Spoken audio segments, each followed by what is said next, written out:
Micro view کے پاس کھڑے ہونا کیوں نقصان دہ ہے؟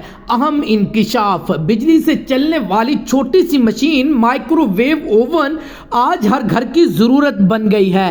ایک طرف اس کی افادیت سے انکار کرنا ممکن نہیں، تو دوسری جانب یہ ہماری صحت کے لیے خطرے کا باعث بھی سمجھے جانے لگی۔ یہ مشین کسی بھی کھانے کو بہت ہی کم وقت میں گرم یا تیار کر دیتی ہے، تاہم کچھ لوگوں کا خیال کہ کھانا گرم کرتے وقت مائکرو ویو کے سامنے کھڑا ہونا نقصان کا باعث بھی بن سکتا ہے۔ کیا مائکرو ویو سے تابکاری خارج ہوتی ہے؟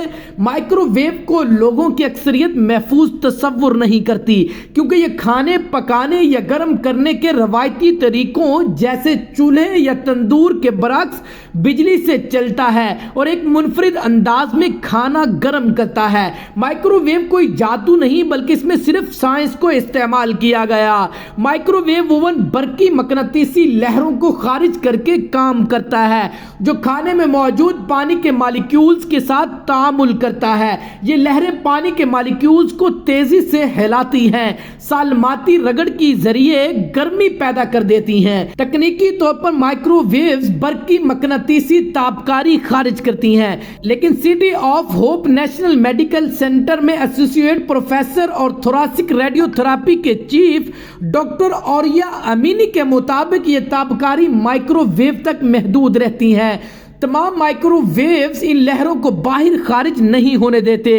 جب دروازہ کھولا جاتا ہے تو یہ خود بخود بند ہو جاتی ہیں، جبکہ آئونائز تابکاری کے برعکس جو کینسر کے خطرے کو بڑھا سکتی ہیں۔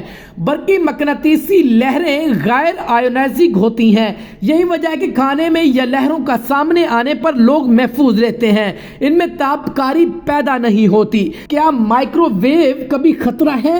امینی کے مطابق مائکرو ویو اگر خراب ہو جائے تو اسے استعمال کرنے سے گریز کیا جانا چاہیے۔ اسے ٹھیک کروائیں یا نیا خرید لیں، کیونکہ اس طرح یہ آپ کے لیے نقصان کا باعث بن سکتا ہے۔